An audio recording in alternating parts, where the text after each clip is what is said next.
you're in a good place now. You are listening to Perspectives with Ashley Burgess. Welcome back live to Live Your True Life Perspectives, and I'm your host, Ashley Burgess. On today's show, I have an amazing author that is joining Live Your True Life Perspectives with his new series of books, The Adventures of Harold from the Hood. And these books are amazing in the fact that they really help to clarify and understand diversity and inclusion and the importance of that, and really connecting with the children who read the book to basically understand better their life, to understand how they fit in and how their differences, quite honestly, are what makes them unique. Jim Price, children's book author and creator of the Harold from the Hood series, joins us live today. Jim, how are you doing?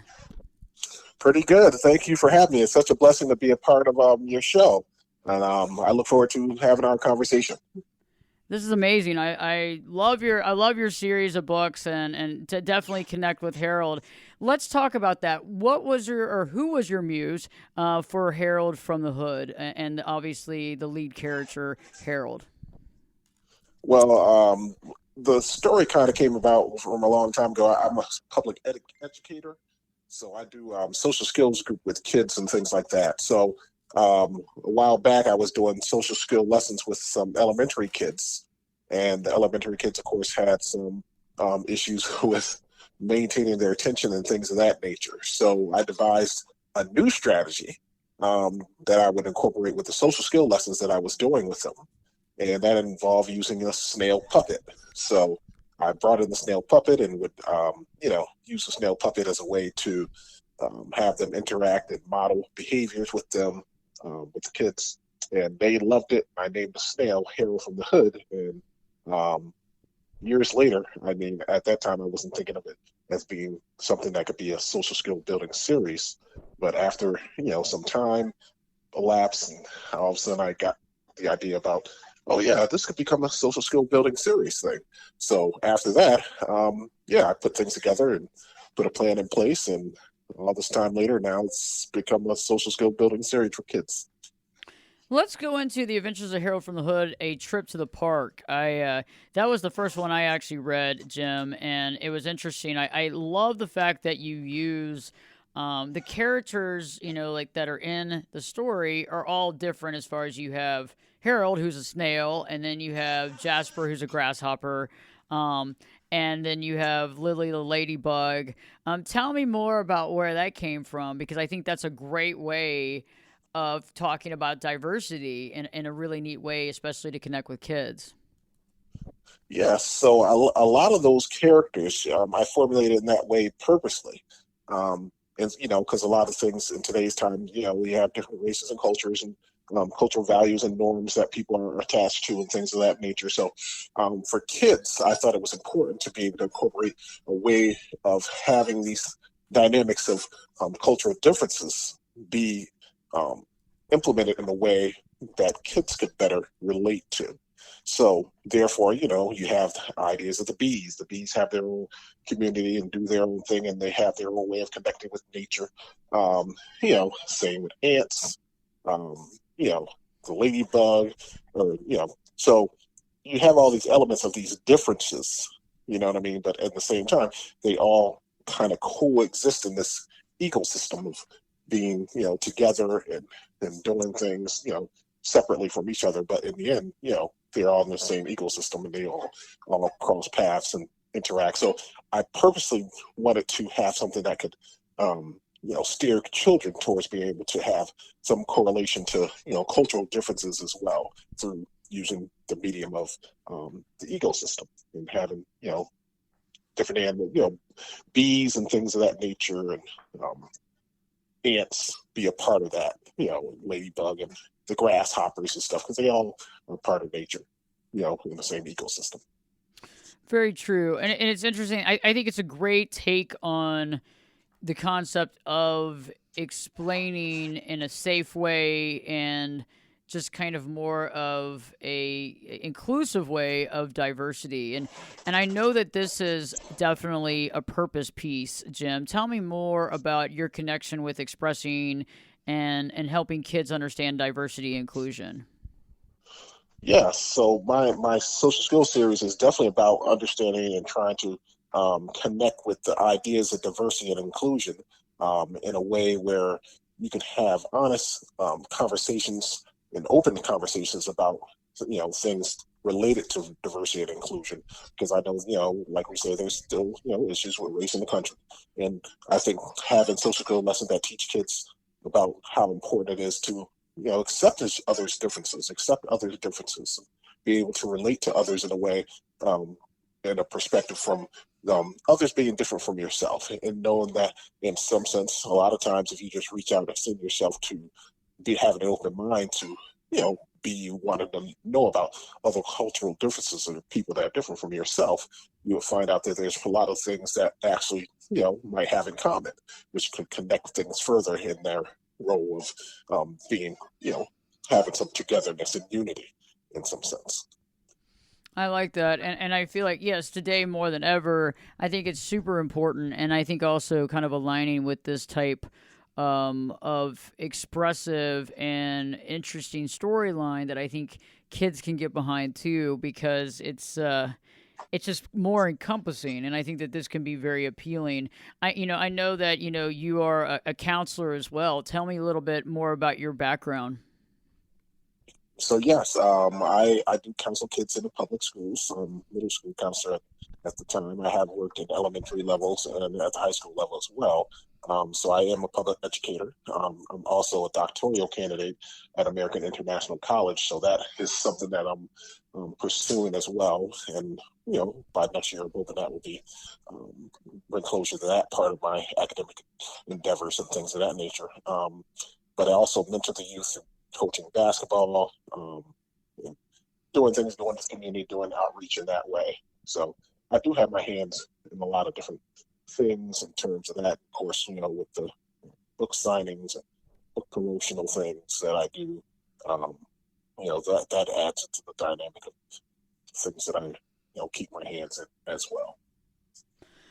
I think that's wonderful, and I like that because coming from that psychological perspective as well, understanding the importance of fitting in. And I think one of the things, and you and I talked about this the other day, when we were young kids, and I look back at elementary, and I look back at middle school for certain, and middle school was tough. Middle school was tough. I mean, I remember I had like these thick glasses, and I remember my mother would dress me, and God bless you, my mom is a wonderful person, but she did not like to. It was two sizes too big on everything. Let's put it that way. And so it was like the baggy clothes and the thick glasses and the Mary Lou Retton haircut and all that kind of stuff was really challenging. And I think especially in middle school, like we talked about that, kids can be really tough.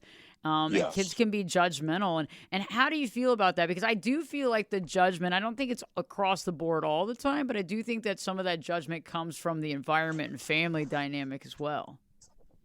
Oh yes, I mean I see that all the time. That's the new thing, where kids are dealing with cyberbullying and bullying in schools and things of that nature. And a lot of new revelations have come about in terms of how kids are dealing with things such as body shaming, name calling, um, you know, all these things that point toward like more negative connotations of development, things of that nature when we talk about kids. And a lot of kids, their peers, they want to fit in with their peers and be seen as, someone that's accepted amongst their peers. So a lot of times, um, things of that nature happen. And we know, kids can be kind of mischievous in that way, where they do, underline little things to aggravate or cause, some kind of disagreements amongst themselves in terms of body shaming or talking about you, their name calling and those kind of things. So that is prevalent. Bullying is a big thing too these days. And the cyberbullying, that's interesting that you brought that up. Anybody out there that's listening here to Live Your True Life Perspectives, and you have a child, you work with a child growing up with this, especially in the last few years, the cyberbullying is a big thing, and that's really challenging because it's like it's you can't actually see the person. They're doing it, through the computer. And do you see a lot of that in middle school? Where the kids are dealing with that on a daily basis and having to kind of process that as well? Oh, yes, definitely. That's the big thing now that social media has become the major platform for a lot of the kids in the schools now. I mean, you see that as being prevalent. A lot of issues, where there's stuff going on online, where they're interacting online with these different various platforms, social media platforms. They're interacting, and most of it, is kind of, bad in a sense of the way they're interacting. And then, of course, maybe a lot of parents are not really keeping tabs on what the kids are doing online. So you get a lot of that where students are, maybe going after other students in terms of cyberbullying and things of that nature. Sometimes it's hard to address that because, kids, they tend to want to hide their stuff and be more private with their things and hide things from parents and things of that nature. So it does make it a little tough. The cyberbullying is tough, and I think in general too. For many of y'all listening, that you look back at your own growing up situation, and our lives were a little different. I remember, getting a phone, like at the end of high school, it was like a big deal, and it was like this really thick phone, and it was so cool. But it's like I kind of lived in the days of the computer and no computer, but there was still bullying at school. There were still people bullying each other because of their differences. And I think that still resonates true no matter if it's in person in the Yep. schoolyard or if it's on the internet or Facebook or Snapchat or whatever. Yeah, it is. It's definitely relevant. I think that's some of the new challenges that they face in terms of, like, when I was growing up and how things were, we had no access to any computers, there was no internet and anything like that.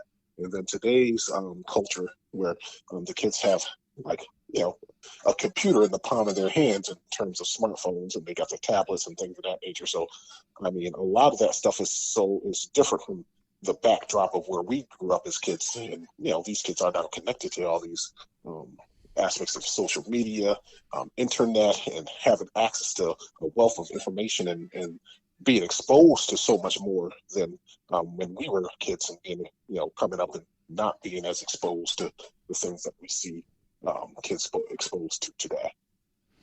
And you're right. It seems like it can come from every angle now. And the thing that I've seen, and I have a YouTube channel, but you get people can make any sort of comment. I normally get really excellent comments about things that I've helped them with, or people being extremely helpful. Thank you so much for this information. But at the same point, you can get people that are very mean. And I can only understand what it feel like, from a child's perspective. Like a middle school child dealing with differences, and not feeling like they fit in. Yeah, and I think those are relevant points to explore and have our kids start to explore those aspects too with their parents and things, have an open, honest dialogue and conversation. I think those things are very important. I totally agree with you. When we return, Jim is going to return with us. We're going to be talking more about the Herald from the Hood series. There's another book that we'll be talking about as well, Friends Like Different Things. We'll also be talking about those cliques in schools, fitting in, respecting one another, and really understanding what the message is here to be able to convey that message, not only, to the listeners here on the show, but also the kids, because this is all about that. It's about changing the future and working on what we need to work on to better the society and to better our situation, as well as for kids to feel like they have a voice, like they're heard. And the reason why I think Jim is so amazing at what he's doing is this is the way in the direction we need to be thinking. This is how we shine the light on situations and how we change these type of situations. Knowledge is power. And so when we return, we'll be talking more about that. Don't change the channel. Live your true life perspectives. With me, your host, Ashley Burgess, will be back in. I'll be back this time in 2 shakes.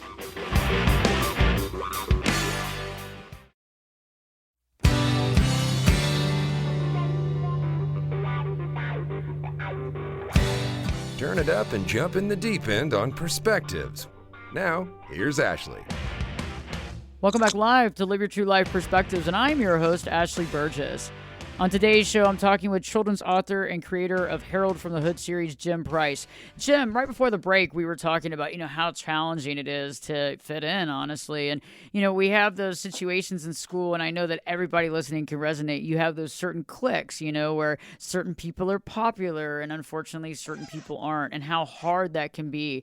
I know that you've seen it because you're in the school system, you're in it, you're dealing with it day to day. Tell me more about how that's affecting kids adversely. That's definitely affecting kids tremendously because, I mean, like we said, children do want to fit in. They want to fit in amongst their peers. They want to be seen. They want to be heard and feel like they're important in terms of, being amongst their peers. And I think when you think about that dynamic, cliques are part of that whole picture. Some kids are going to be more introverted and more out, inward, and some are going to be, outro, like more outgoing and things of that nature. So when you look at that, thing from that perspective, you can see that, a lot of kids, they do want to just fit in. They want to be a part of what's going on, and they want to be accepted. And I think a lot of times when you have those kind of problems, like in our school, we would have, if kids are having problems and the cliques are having problems, we would bring them together and show them that communication is key to solving issues. Sitting down, talking about your problems, having open dialogue is the way to solve a lot of those issues when you're having concerns like that. I agree with that. Having communication, being able to communicate. And it's interesting, the funniest thing about life, and I think you'll agree with me, is that, all the way through school, we all try to fit in. We do our best to try to fit in. We don't want to make waves. We want to be like everybody else, and then there comes a time in your life at a certain age where you actually take pride in your uniqueness and your differences. And I like what you're doing here, because it's like we're trying to get to that point before we get a lot older. It'd be nice if kids could, literally embrace their differences now. Yes, I totally agree. And I think that's where it starts. That's why I feel, with my children's social skill building series, I look to, get into that domain of being able to teach kids at a younger age, about what it means in terms of diversity and inclusion, and also being able to accept others' differences and get along with others, and understand that dialogue is what's important when you're trying to solve issues or problems with someone else. It should be the first and foremost part of it, is understand that dialogue should be the answer, or should be the avenue to be able to try to solve issues, especially when you talk about kids and being in different cliques and things like that, and who's popular and who's not. And then also incorporating the idea that, a lot of these kids are on social media a lot as well. Right, and the social media impact of that too, and how kids try to fit in, and it's tough, and I get that, but it's like opening the lines of communication is so powerful, and I find that there's a lot of folks out there, a lot of parents doing the best they can to try to open communication, trying to communicate with their kids, but that is first and foremost, and I want to talk about this, and I don't want to jump too much into it right now, but I want to talk more about how to open those lines of communication, and maybe how to help parents later on in our next segment, because I think that that's definitely an important aspect. Yes, it definitely is. And I think that's something that all parents should try to explore in terms of, how to solve these issues with kids as well. Yeah, how to be able to solve these issues and how to be able to communicate. So we have a lot to talk about. So Jim's going to continue on for the show and continue talking to us about some of the most important things that we need to be helping kids out with. And one of the things about this that's so great is that the best thing about it is that we're actually able to we're basically able to help kids be able to accept their uniqueness and be able to see their value. And that's what's so powerful. So stay tuned with us as we continue in our conversation. When we return, we'll be talking more about a trip to the park. Friends like different things. When we'll talk about that, we'll also be talking about how to communicate more with your kiddos and how to do that in an effective manner where they understand, and talk more about that. I know Jim's going to offer us a lot of techniques that'll be very helpful. Live Your True Life Perspectives with your host, me, Ashley Burgess, will be back in. I'll be back this time in 2 shakes.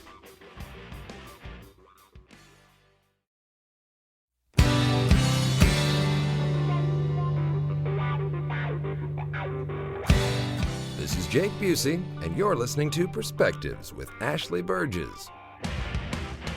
Welcome back live to Live Your True Life Perspectives, and I'm your host, Ashley Burgess. On today's show, we're talking to the creator of Harold from the Hood series, Jim Price. And Jim, right before the break, we started talking about communication, and I think that one of the challenging things that we deal with, from my background and what I do on a daily basis, I find that there's been a lot of communication breakdowns, and I find that that's really challenging for people to express their feelings, and then maybe if they express their feelings, how they're treated after doing so. So how do we open up the line of communication with parents and kids? I know that you have a lot of background on that, you can be very helpful in creating some solution. Yes, I think the most important one of some of the important points that are to look at is you definitely want to have your kids be able to have an open line of trust, and a lot of times I think um, we think that our kids keeping things from us is actually a detriment to having the lines of trust broken in some way. But a lot of times, having open, honest dialogue is actually the way to go, and having that child be able to have a platform to be able to feel like they can share whatever they want to share without bias or judgment. Of course, of course, if it's something bad, of course, we're going to take different steps and avenues to curb whatever that behavior is. But in terms of having open, honest dialogue about things that happen, like social media is a perfect example of that. Like a lot of kids, they want to stay private from their parents in terms of what they're doing and things of that nature. But it's okay, as a parent to, get into seeing what's going on online in terms of their social media activity and things of that nature. Because, outside of just knowing and having a better idea what they're into, you also have to think of the object of, the online predators and things of that nature too. So, it's a two-sided part to that. And I think sitting down with your child, having open, honest dialogue and conversations around, what things are going on in their lives, and as well as, having some kind of interjection in terms of social media and the things that they're doing and how they're interacting on social media, and exploring that with them too, makes for a level of having them having trust, because, you rather have your kid trust you rather than them not trust you and try to hide things from you and do things behind your back, which kids tend to always do when you don't want them to. That's funny. Yeah, let me ask you, and because I've heard clients of mine talk about this. What do you think is better when you're dealing with kiddos a certain age and they're on social media? Do you think it's good for the parent to create a social media profile for themselves and be able to look into their kids' stuff, or what do you think about that? Well, I know now the way technology is so advanced, I mean, there's ways now for parents to be able to, kind of have access to the kids' social media platforms on their own as a parental control kind of thing. Hmm. I know there's things that do that. So, I mean, for me, as a parent, I'm a parent too. My 11-year-old daughter, she loves social media. She loves the platforms and things of that nature. She does her own thing with that. But me and her mom put in place parental controls so that we can not only see what she's doing, but we can also keep tabs on what she's visiting, what she's looking at, and things of that nature.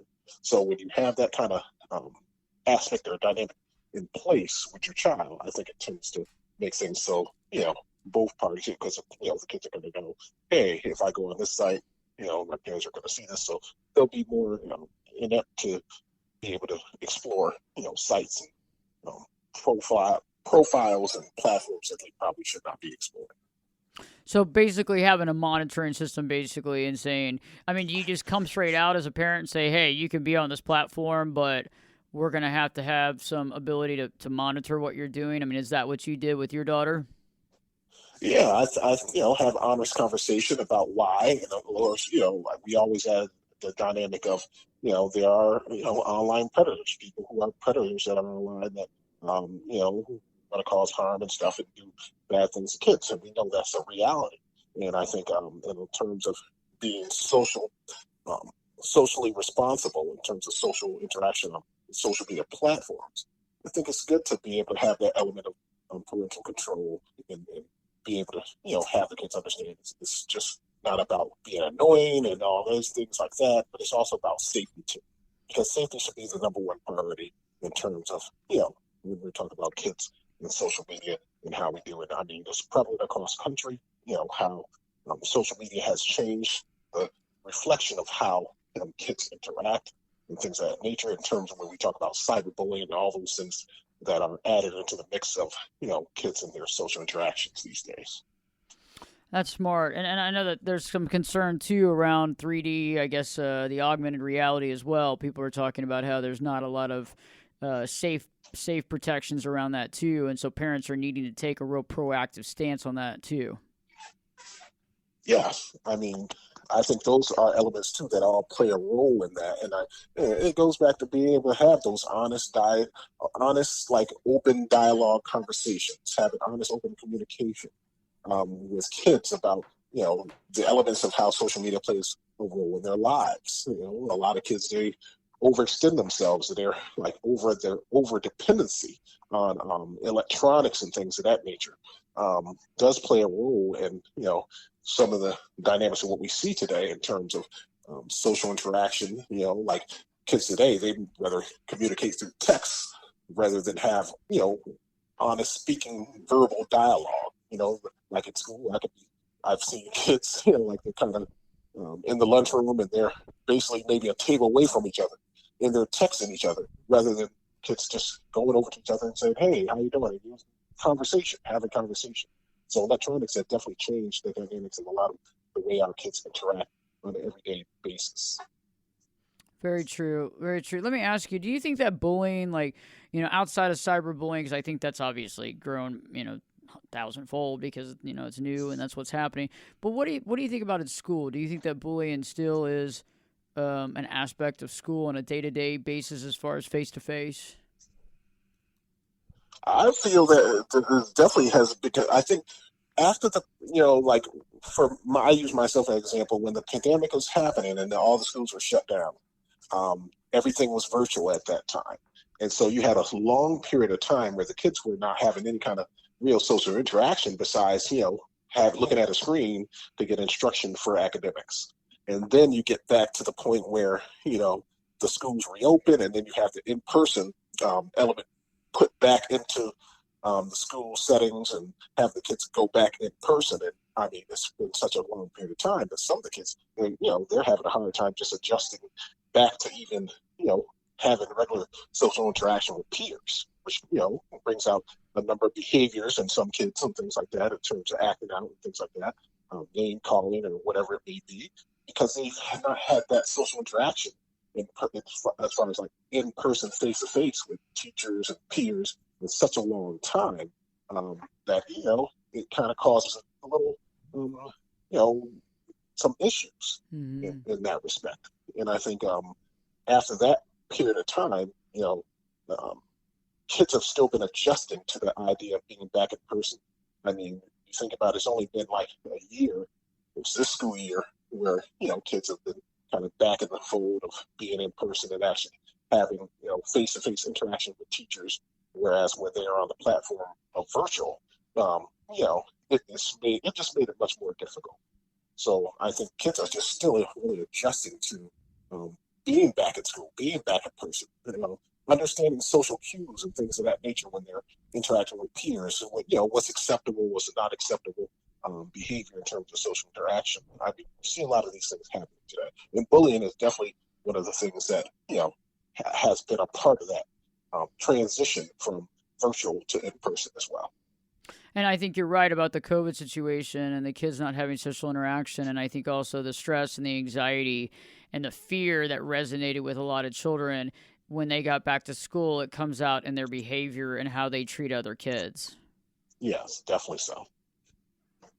I think that's definitely some of the things, because I definitely do see that as being part of the changes that I've seen, because, I'm a school counselor, so I get to see a different aspect of things, too, just not from their academic perspective, but from a perspective of behaviors and social interactions and how those things play out in the school throughout the school day. And definitely from the point of where there was just the virtual part that everybody was learning, and a lot of kids were, they would join in the classroom, have expectations academically, but I mean, when you're at home and you're, a kid gets online, he knows, hey, if I get online for 2 minutes, I'm considered present, and then I could go play Mario Kart for the rest of the class. Like that, it brought about a whole different dynamic. And I think the in-person thing is definitely, something that was much more important, because kids need that social interaction. Kids, I think it's just so much better when a kid can be in the classroom and raise their hand and say, hey, I have this issue, I have that issue, I don't understand this, I don't understand that in terms of academics, or also if it's connected to behaviors as well. Like, hey, I'm having a hard time. Hey, today hasn't been as good of a day. Can I talk to my counselor? Things of that nature. So you see those things play day in and day out with students, and I think it has been an adjustment when you go from looking at a computer screen for a long period of time. That's your academic part of what they're doing, and then you go back in person after such a long period of time.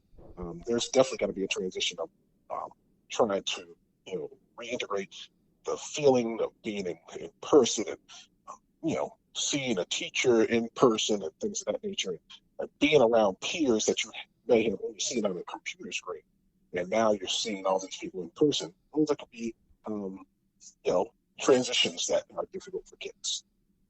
Well, and I think also too, kind of the concept, like if you think about from an adult perspective, many people take out their stress and anxiety on their spouse, their significant other, their family, their friends, because they don't know how to process this emotion. And I think obviously kids don't really know how to do that. That's something we need to work on with them, because they don't know how to process their anger or their fear or their sadness. Mm-hmm. And you definitely do see that. And I think with me, that's one of the aspects of my job that I do enjoy a lot, is being able to have the counseling aspect of interaction with the kids, working through their issues, working through their problems, having them understand that, okay, yes, it's okay to be angry and upset. It's just the actions behind your anger and being upset that can cause the problems. And, trying to work with them to be able to think about other avenues or other ways that they can be able to navigate their anger, frustration, anxiety, and things of that nature to a place where they get back to being, back on track and being able to navigate the rest of their school day in that way, in terms of academics too. Very true. Let me ask you, I want to switch gears a little bit because I'm very interested. I'm trying to figure out, because I'm interested in where do you see, Harold from the Hood, where do you see the series going? I mean, what do you see for the future? Well, I mean, there's definitely going to be future iterations of the series, as I'm currently working on right now. And also my series has been adapted into a movie screenplay, which I've been working on behind the scenes to have that happen, to eventually have it become a full featured animated movie in a sense. So I've been working on that and the backdrop of everything. But I do want to continue to put out, social skill lessons that help children to be able to nurture their social interactive skills with others and their peers, and be able to, have it be something that's not only a learning experience, but be entertaining to kids and families and parents as well. So I think those are a lot of things I'm moving toward, trying to work toward as well. That's awesome. I can't wait for that. How do folks find you? So, the listeners here on Live Your True Life Perspectives, how do they learn more about you and find the series and get information? Yeah, so I can, my book series is definitely selling on Amazon. And also, if you want to, you can go to my website, which is Jim, Jim, Price, Price, books, BOOKS, .education, and you'll see all my my books. I have coloring books available as well, and all the information about myself in terms of interviews and things I've had, things of that nature. Oh, that's neat. Coloring books are neat, and that's awesome. And we'll that's awesome, Jim. That's really cool. And I'm looking forward to the series. I like the idea of the screenplay. I like the idea of moving it into that direction too, because that'll be fun. And I think that kids and adults can connect with your characters very well. Yes, that's the thing. I do want parents and kids to be able to relate to the social lessons in the books, and I think it's important that they do have that openness to be able to connect, and that fills a bond with kids and families too. Very powerful stuff. Very powerful. Don't change it, because we're going to come back, and Jim is going to offer his golden nuggets of wisdom. 3 golden nuggets of wisdom, or 2 golden nuggets of wisdom, as many as he would like to talk about, just to share with you, because I think everybody comes with their purpose and wisdom, and purpose is about getting to know ourselves at every level possible, and once we do that, we're able to share our gifts and be able to connect with other people and help other people move along in life and connect and see how there is no differences. We're all connected. We're all part of the same. So stay tuned. We have more coming up, more golden nuggets, and I'm looking forward to that. So don't change the channel, not right yet. We have more to talk about from the Harold from the Hood series, as well as the golden nuggets. Live Your True Life Perspectives. With me, your host, Ashley Burgess, will be back in. I'll be back this time in 2 shakes.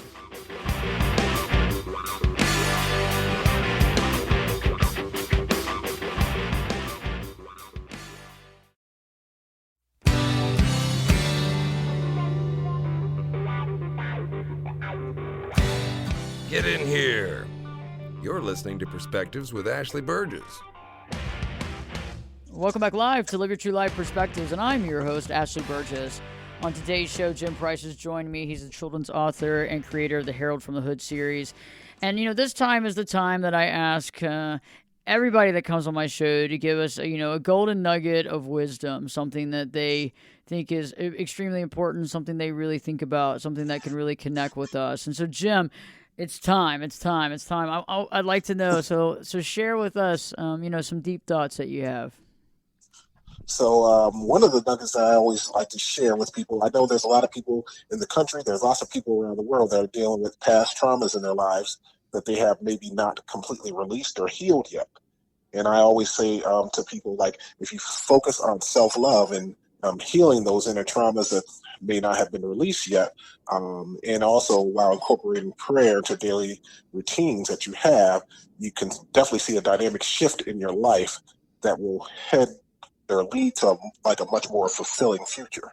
So I always tell kids, hey, it's about self-love, understanding, loving yourself, loving who you are and exploring who you are, and also being able to heal past traumas. This goes not just for kids, but for adults too.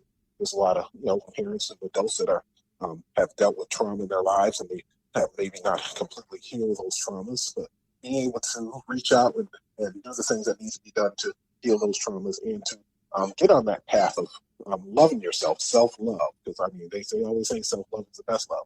And I think life experiences will show you a lot of things and put you in a position to be able to try to deal with a lot of those things. So that's kind of the encouraging words that I always try to give to people in terms of when they're interacting with me, and that's what my series is about too. People accepting other differences and showing love to other people.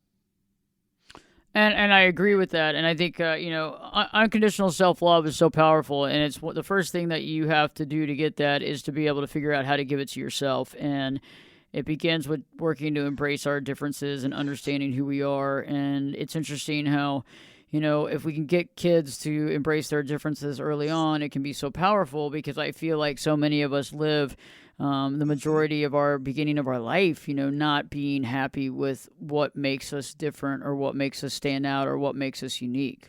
That is so true. Some people just underestimate those elements of everyone is special in their own way. Everybody has their own skills and talents. And sometimes it's just good to try to learn and be able to tap into those talents, understand those talents, grow and nurture those talents to be able to help others be able to find footing. And in some way, when you're doing those, people are doing those things, they inspire others to do those things as well.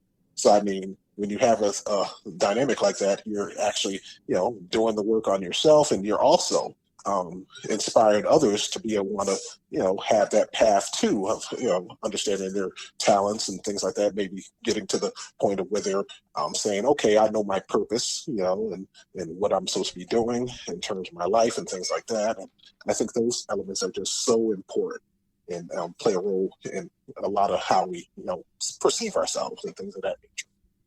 It's so awesome, if we could live in a world where everybody just kind of accepted everybody's differences and saw the value in that. And I think that many of us try to strive for that on a daily basis. And I think that your series is going to be helpful in helping children understand that and helping the communication, because I think that these books can bring a communication as well with the adults in their life and the, the family dynamic as well. Mm-hmm. Definitely so. And so I always continue to nurture that and talk about that and spread that message wherever I go in terms of interaction with families and kids and things of that nature. And I think those things have been successful thus far. Jim, I have just appreciated so much having you on the show and connecting with your series and connecting with your work. I think you have an excellent purpose. Thank you. I appreciate that so much. And I look forward to hearing what happens with Harold next. Me too. It'll be good. I'm looking forward to it. Jim, thank you so much. Wonderful time. For everybody that's been listening, Jim Price, creator of the Herald from the Hood series, which I think is so powerful, and it's at the perfect timing. It's right here, right now. So check it out. And, again, it's like if you want to listen back to this show after it's been on the radio, you can listen to the podcast. You can go to ashleyburgess.com, ashleyberges.com, or you can check out any place that podcasts are housed: Spreaker, Stitcher, Spotify, Apple Podcasts, and the list goes on, as well as iHeart. And so we can catch that as well. So if you miss anything or want to listen to the show again, definitely catch that. In the meantime, it's about us. It's about communication. It's about connecting. It's about inclusion. It's about understanding other people's diversity and seeing that not as a detriment, but something that can actually help our society keep pushing forward to being the best we can and realizing how we are all connected. I hope that you've connected with this show. Please share it with your family and friends and live your true life perspectives. With me, your host, Ashley Burgess, will be back in. I'll be back this time in 3 shakes.